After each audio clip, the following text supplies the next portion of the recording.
चरणों में। बोलिए वृंदावन बिहारी लाल की।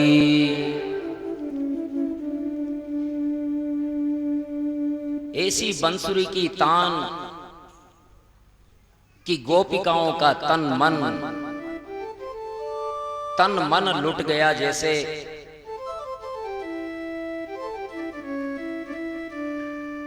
तां वीर्यमाणा पतिभी पितृभिर्भ्रातृबन्धुभिः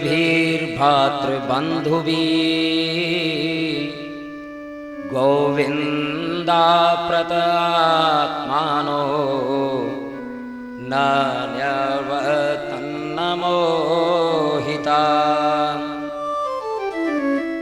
कोई वस्त्र पहन रही थी तो नीचे के वस्त्रों को ऊपर पहनने लगी, ऊपर के वस्त्रों को नीचे पहन लिया, कानों का नाकों में, नाकों का कानों में।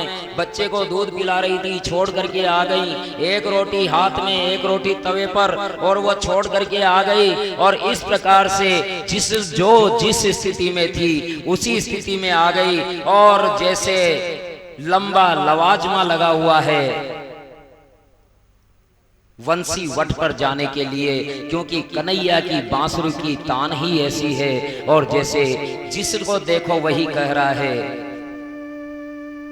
कन्हैया बंसी बजाते हैं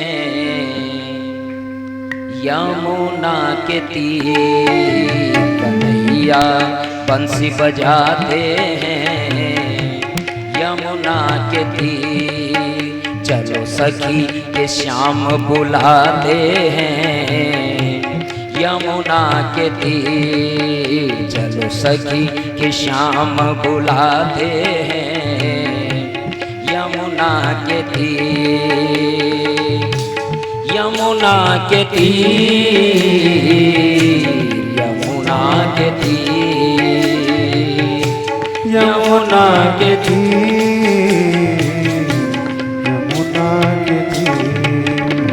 कन्हैया बंसी बजाते हैं यमुना के तीर, कन्हैया बंसी बजाते हैं यमुना के तीर।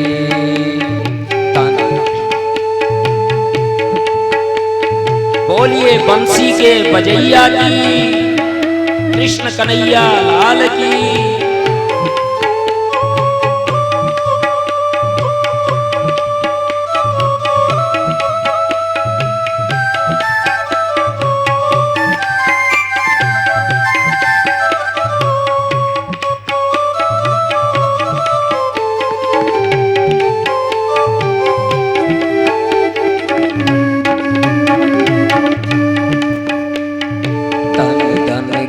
काम काज सब छोड़ के, काम काज सब छोड़ के, चित चोर कान से स्नेह नाता जोड़ के, चोर कान से स्नेह नाता जोड़ के।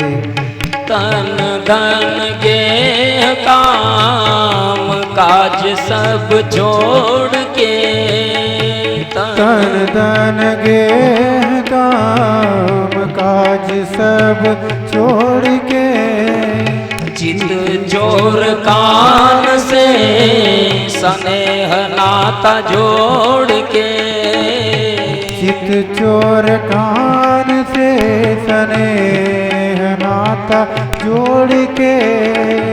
दौड़ी चली आती सखी गोपिका की टोलियां, दौड़ी चली आती सखी गोपियों की टोलियां।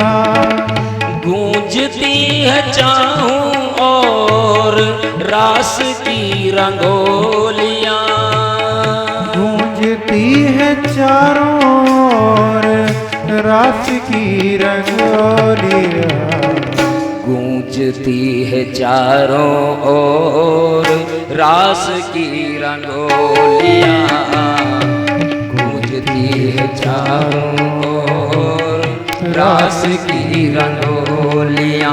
मुरलीधर मुरली बजाते हैं यमुना के तीर, मुरली उधर मुरली बजाते हैं यमुना के तीर। चलो सखी के कान बुलाते हैं यमुना के तीर। चलो सखी चलो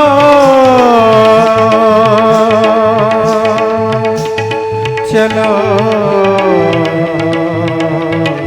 चलो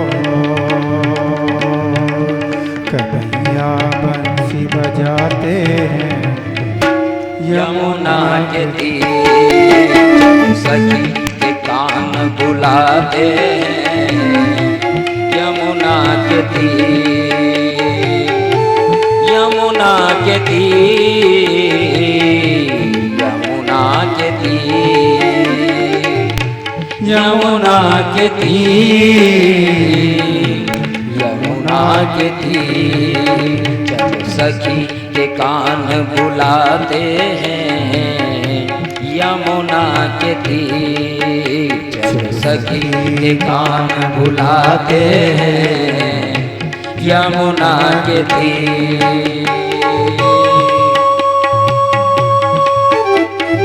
बोलिए बंसी के बजैया की।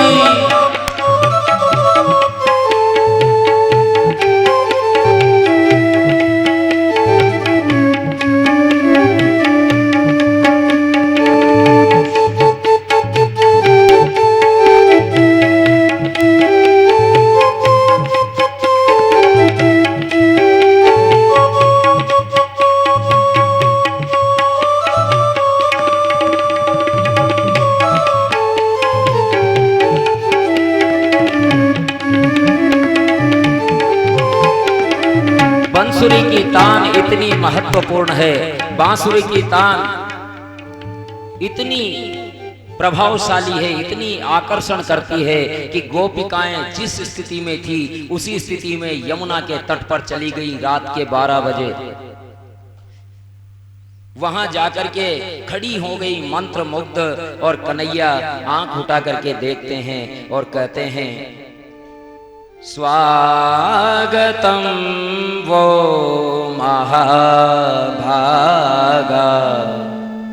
प्रियं किं करवाणि वा व्रजस्यानामयं कश्चित् भ्रूतागमन कारणं रजस्नेशा घोर रूपा घोर सत्वनिषेविता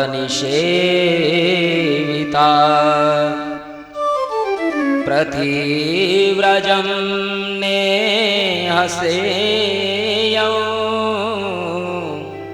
स्त्रीभिः सुमाध्यमा।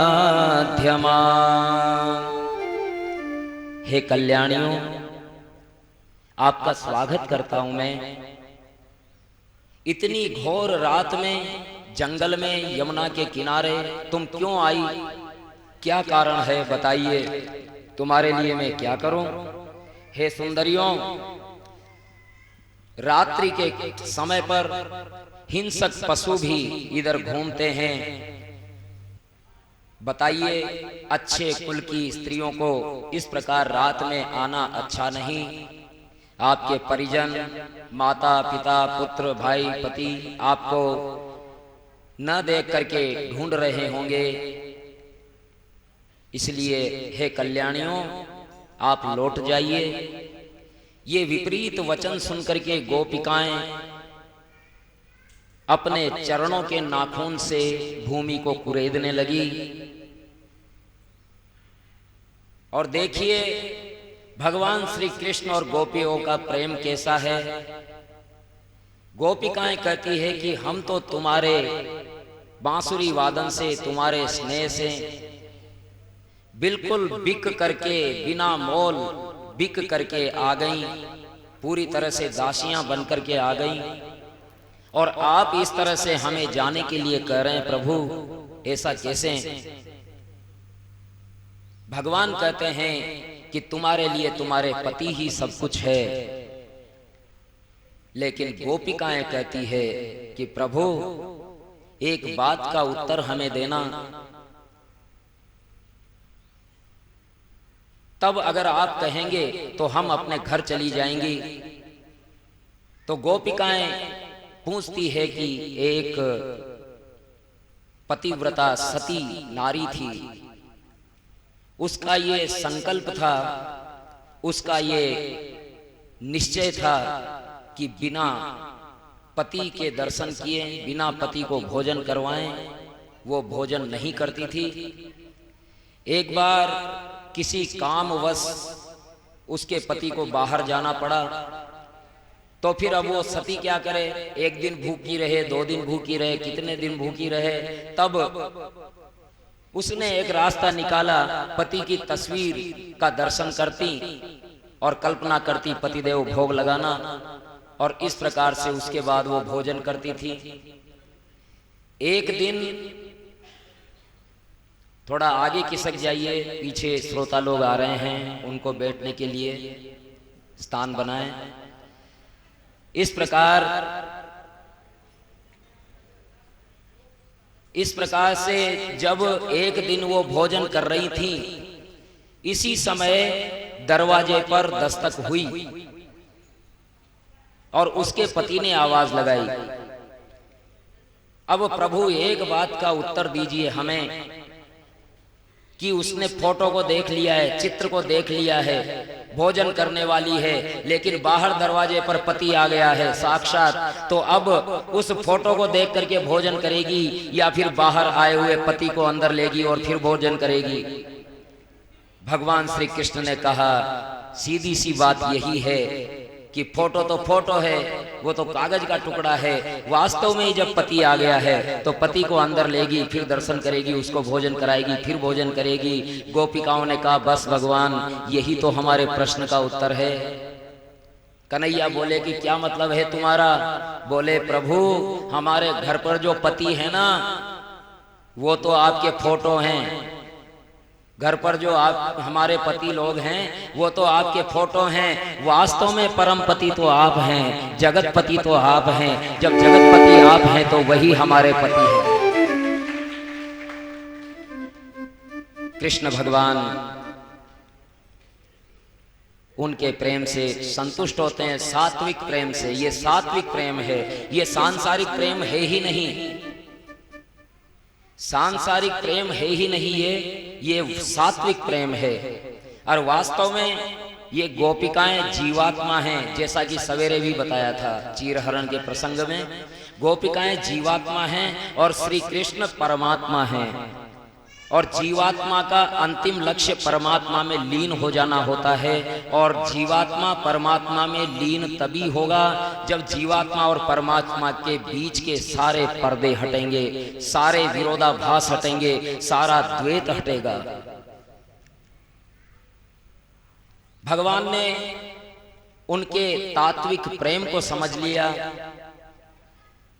और भगवान उनके साथ रास रचाते हैं। जैसे ही रास रचाते हैं,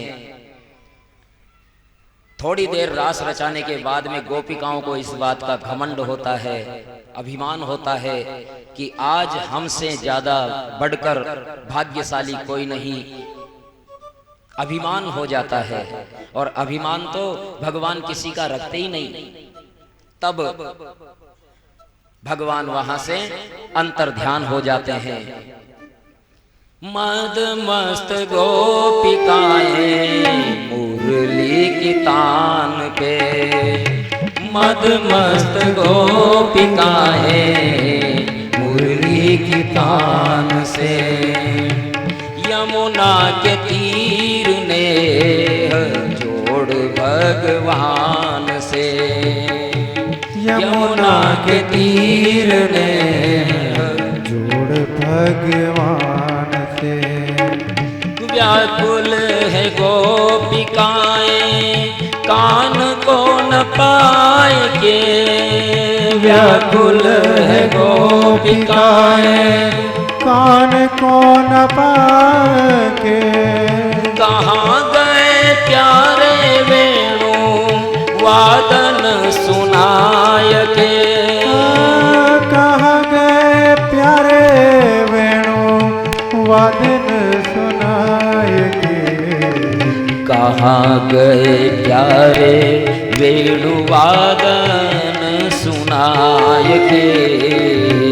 कहाँ गए प्यारे वेणु वादन सुनाय के।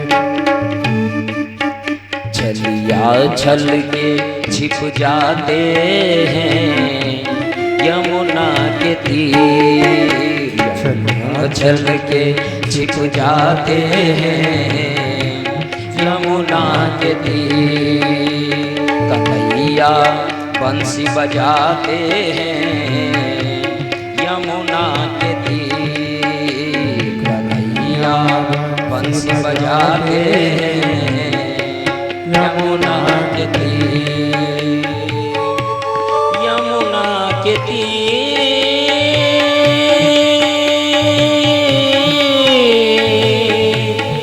यमुना के तीर। यमुना के तीर। यमुना के तीर। यमुना के तीर। कन्हैया छिप गए। जैसे किसी सेना का सेनापति अदृश्य हो जाए तो उस सेना का क्या होगा। जैसे किसी गज यूथ का गजपति गजेंद्र यदि भटक जाए, अलग हो जाए, अदृश्य हो जाए तो उसका क्या होगा। वही स्थिति गोपिकाओं की हो रही थी। जार जार रो रही थी, कन्हैया कहाँ गए, कन्हैया कहाँ गए, उन्हें ढूंढ रही थी। ढूंढते ढूंढते ढूंढते गोपिकाएं कुछ आगे बढ़ी। दो जोड़ी पैर, दो व्यक्ति चलेंगे तो चार पैर छपेंगे। दो जोड़ी पैरों को चलते हुए छपे हुए पैर निशान देखे, पद चिन्ह। गोपिकाएं उनका पीछा करते करते करते करते गईं। आगे जाकर के चार के बजाय दो ही चरण चिन्ह रह गए। उन्होंने कहा यहां तक तो कोई दो व्यक्ति आए हैं, लेकिन यहां से एक ही व्यक्ति रह गया है। उन दो चरण चिन्हों का पीछा करते करते गोपिकाएं गई तो एक गोपी और मिली और वो रो रही थी। गोपिकाओं ने कहा अरे कन्हैया क्या तेरे साथ आए थे क्या। गोपिका ने कहा हाँ आए तो थे वो मेरे साथ, लेकिन मेरा दुर्भाग्य देखो, जब सारी गोपिकाओं को छोड़ करके उन्होंने मुझे साथ लिया तो मैंने अपने भाग्य को इतना सराहा था कि मेरे जैसा सौभाग्य किसी का नहीं, लेकिन मुझे घमंड हो गया था, मुझे अभिमान हो गया था कि इतनी सारी गोपिकाओं में से कन्हैया ने केवल मुझे ही चुना। तो यहाँ आकर के मैंने उनसे कहा कन्हैया मुझे थकान हो गई है, मुझे गोद में ले लो। कन्हैया ने कहा कि इतनी सी बात, और वो बैठ गए और मुझे कहा कि कंधे पे आ जाओ, लेकिन मैं जैसे ही कंधे पे चढ़ने लगी वो अंतर्धान हो गए, छिप गए और मैं अपने भाग्य को कोसती हुई यहाँ बैठी हूँ। अब गोपिकाएं बड़े विरह से भगवान को ढूंढ रही हैं। भगवान की गमन, मुस्कुराहट, चपल चितवन चाल से तन्मय हो चुकी थी। भगवान की समस्त लीलाएं, भगवान की लीलाओं को जोर जोर से गुणगान कर रही थी। और इस प्रकार अब उनका विरह इतना हो गया था कि वो पीपल, बड़, पाकर सभी को संबोधित करके पूछने लगी कि हे वृक्षों, हे लताओं, हे गुल्म, क्या तुमने हमारे कन्हैया को देखा। तुमने कभी क्या हमारे कन्हैया को इधर से जाते देखा? क्वचित कुरव का शोक नाग पुन्नाग चंपका रामानुजो मानिनी नामितो दर्पहर्षमिता।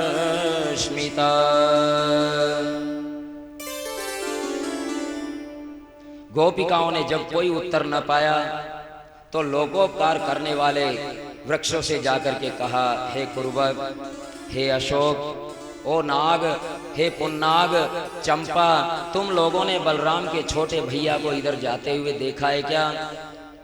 उनकी मधुर पहचान, मुस्कान को तुमने पहचान ही लिया होगा क्या? कहाँ गए वो? क्या तुमने देखा है क्या? इस प्रकार से वो लता, बेल, पत्र आदि सभी से पूछते हुए जाती है कि हे चंपक, हे मालती, क्या तुमने देखा है? और इस प्रकार से गोपिकाएं अनेक प्रकार से पूछती है कि हे तुलसी, हे लता, क्या तुमने देखा है हमारे कन्हैया को? और गोपिकाएं बड़े भाव से, विरह से कहती हैं, मधुवन